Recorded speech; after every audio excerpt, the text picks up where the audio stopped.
Hola amigos, bienvenidos a En el Ojo del Poder 3.0, tu canal de clips y de noticias en Argentina y el mundo. Veamos a continuación. ¿Cómo anda usted?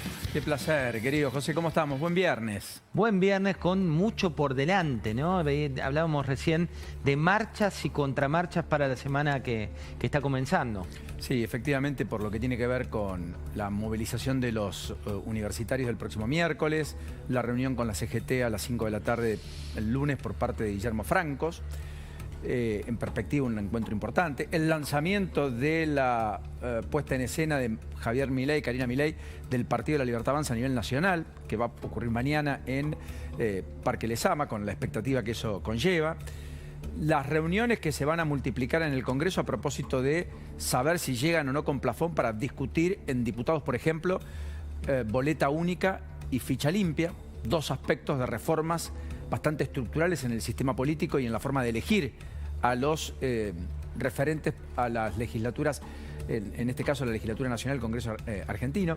Así que yo creo que tenemos en perspectiva más, por supuesto, las novedosas presencias a las cuales estamos empezando a asistir, que es por caso Bukele, que ya está en la Argentina y tendrá el encuentro el lunes con Javier Milei en una especie de bilateral, con quien se siente como uno de los pocos presidentes que fue a la asunción o reasunción de Bukele en El Salvador como presidente reelecto en el transcurso de este año. Un presidente con altísima aceptación en términos de opinión pública en su país y con algunas luces amarillas, por llamarlo de alguna manera, o luces directamente rojas, respecto de algunas cuestiones como la libertad individual, como los derechos constitucionales dentro de ese país, pero con la buena noticia para Bukele y demás en términos de popularidad, que los métodos de seguridad que llevó adelante le fueron muy funcionales en términos de su reelección. Exactamente, exactamente en un contexto donde la sociedad quería orden, primero y fundamentalmente, ¿viste? Porque a veces uno tiene un nivel de demanda que es de 5 aspectos, 10 aspectos, 2 aspectos. Y a veces cuando las sociedades están muy quebradas, el nivel de la demanda es al menos una cosa o dos y aferrarte a eso. Bueno, ahí es buena medida todo lo que estamos leyendo respecto a las encuestas y demás en cuanto a Milei.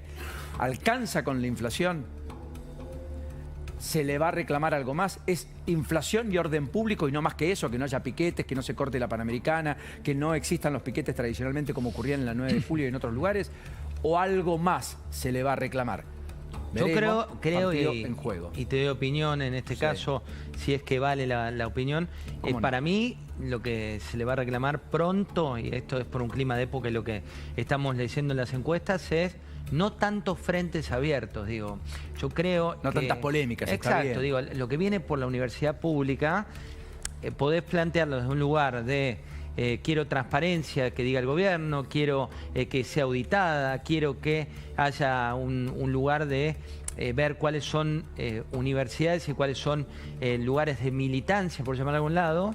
Pero hoy se está mezclando y de nuevo vas a tener una marcha que va en defensa de la universidad pública, que creo que eso, y esto nos aglutina casi a todos, digo, todos los que pasamos por una universidad pública, le tenés un cariño enorme. Y cuando la convocatoria, esa marcha va por ahí, confunde. Me pones en contexto de algo que quería contarte, que lo voy a buscar solo un instante, pero porque está al caer una decisión a propósito de esto de la educación y demás, un frente en conflicto que se le va a abrir adicionalmente. El lunes hay una conferencia de prensa del Centro de Patrones y el SOMU, todos los sindicatos vinculados a lo que tiene que ver con la industria naval en la Argentina. ¿Por qué? Porque aparentemente el Ministerio de Defensa, en su afán de achicar gastos, aparentemente según lo que cuentan, estaría por desprenderse de los institutos de formación del personal de oficiales de la Marina Mercante. O sea, que sería casi como un parte de función a la idea de tener Marina Mercante en la Argentina, que de hecho ya es un tema harto discutido y la importancia que eso puede conllevar. Por supuesto que ahí están estudiando 180 alumnos en la Escuela Nacional de Pesca, por ejemplo, 90 trabajadores entre docentes y no docentes completan incluso la conformación de una comunidad educativa que hoy está en vilo.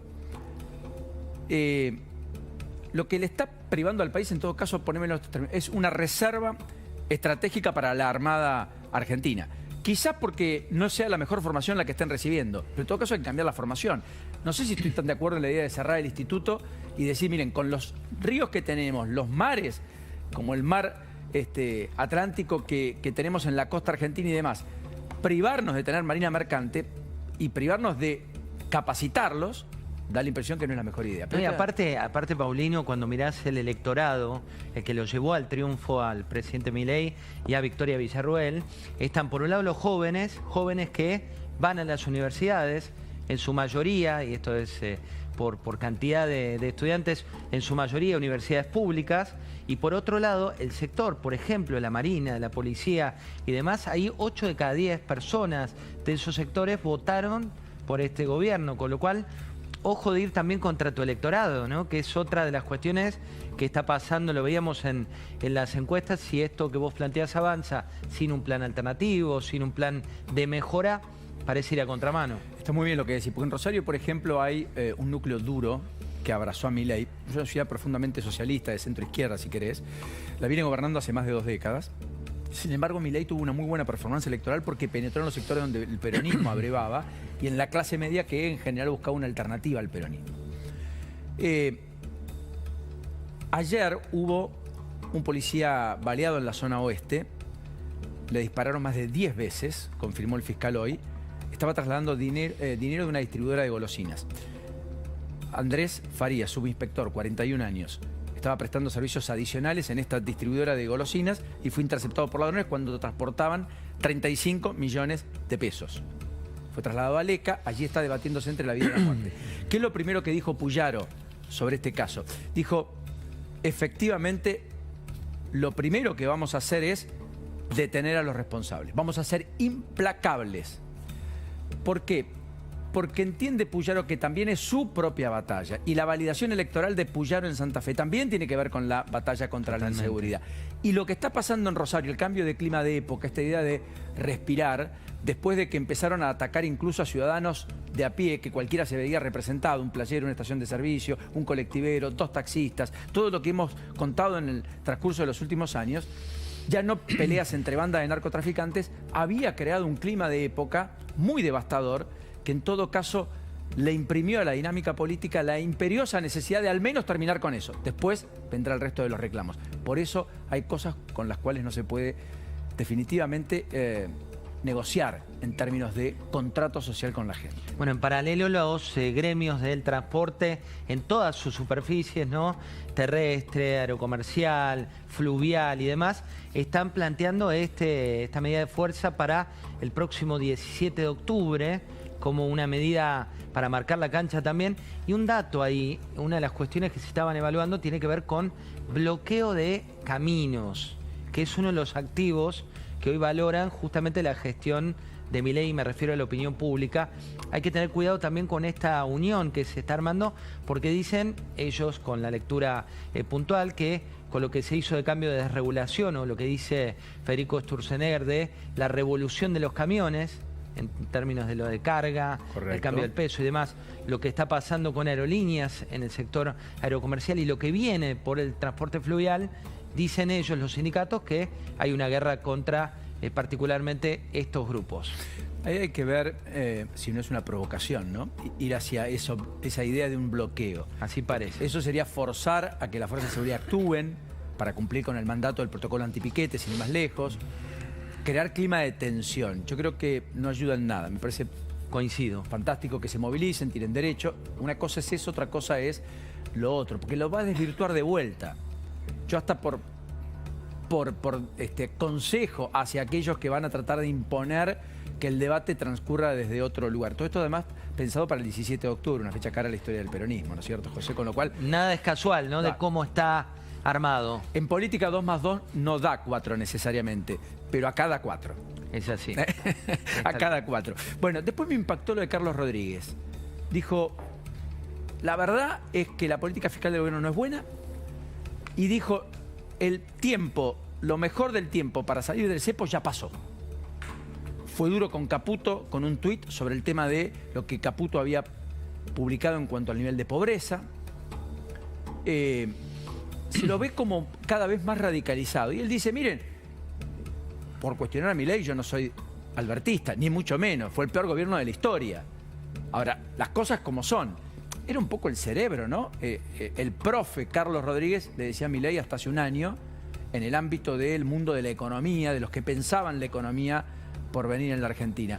¿Vos creés que digamos, ministro Caputo celebró el dato de pobreza, podría haber llegado a 80 o 90%. Presidente Milei, en 6 meses redujimos la inflación del 17.000 al 50% anual. Se creen que somos estúpidos, además de pobres. Bueno, acá para mí hay como dos cuestiones fundamentales. Por un lado, lo que bien planteas, Paulino, que Carlos Rodríguez era en la previa de llegar a la presidencia por parte de Javier Milei, lo que hoy es Juan Carlos de Pablo. Digo, era el profe con quien se juntaba, con quien reflexionaba durante un tiempo, también participó de esas lecturas de manera independiente, ¿no? Eran 1 a 1 Domingo Cavallo, que después también terminó distanciándose. En el caso de Carlos Rodríguez, hasta poco antes de llegar al poder estaba casi como en el comité de expertos que iban a asesorar al presidente, pero algo se rompió. Con lo cual, desde ese momento empezó a tuitear, te diría que bastante agresivo desde el momento 1, ¿no? Contra las políticas tanto de Caputo como de Milei.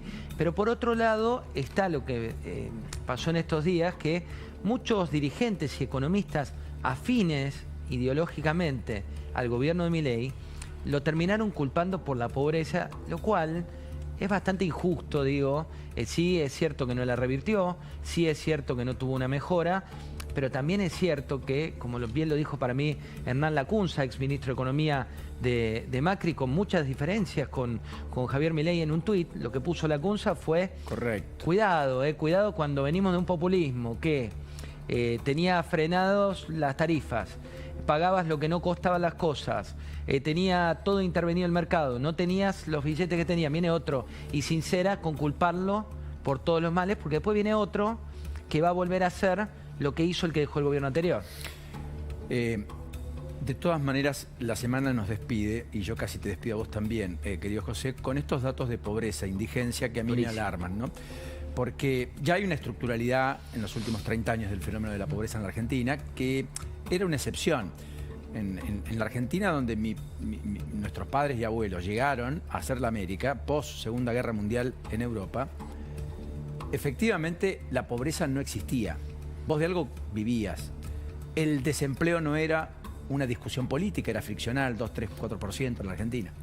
La pobreza empezó a ser algún pequeño problema a fines de los 70, la hiper de los 80 lo agudizó, los 90 les consolidaron en torno al 25%.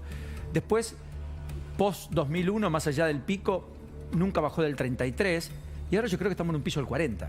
O sea, 4 de cada 10 argentinos estructuralmente son pobres.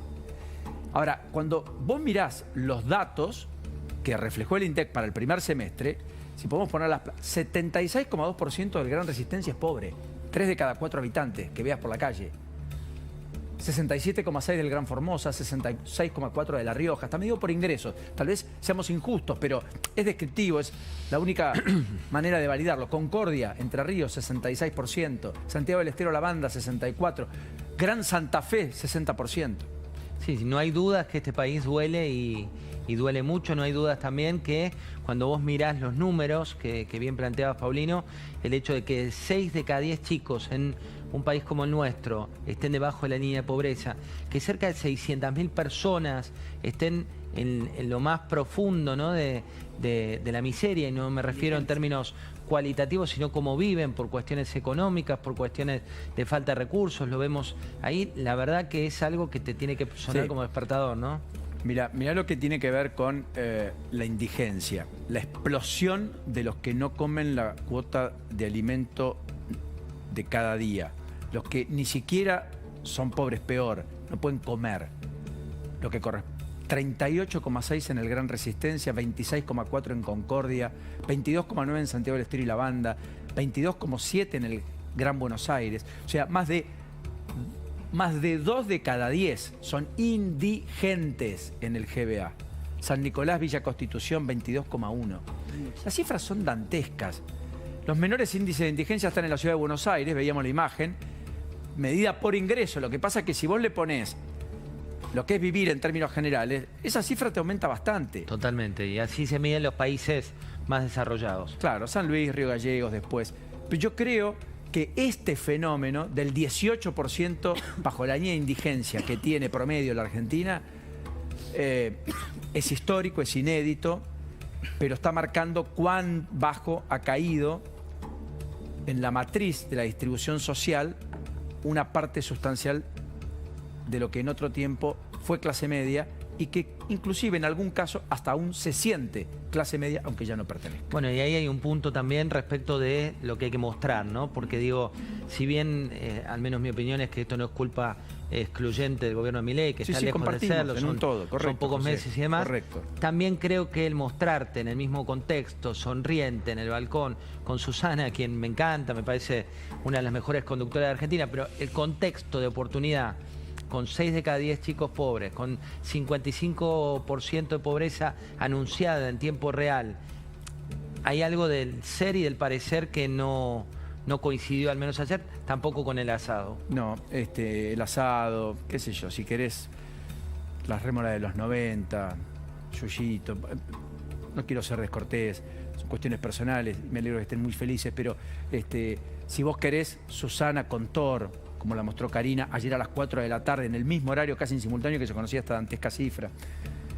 ¿Eso cambia las cosas respecto? No, pero yo empezaría a tener cuidado. Es como lo de Córdoba, sobrevolar Córdoba, pero no saludar a los bomberos que los tuviste una hora parados a la espera de un saludo protocolar. No codearte con la gente, no tocar tierra, no estar en el lugar de los padecimientos, solo hacerlo a través de un avión, a la vieja usanza al estilo Scioli. Me parece que no es justamente lo que la caracterizó a Milei en campaña, ni personificó su desembarco al poder. Coincido. Gracias, señor. Abrazo grande, que tenga un buen programa. Enorme placer, como siempre. Nos ponemos en marcha. Buen viernes. Bueno, es muy importante que dejes tu opinión en los comentarios, que te suscribas y que dejes like. También, por si no estás enterado, tengo otros 2 canales que son de opinión y seguramente estemos tratando absolutamente todos estos temas. En El Ojo del Poder y en El Ojo del Poder 2.0. Puedes buscarme en esta plataforma llamada YouTube y también puedes encontrarme en las diferentes redes sociales con los enlaces que están en la descripción. Nos vemos y hasta un próximo video en El Ojo del Poder 3.0.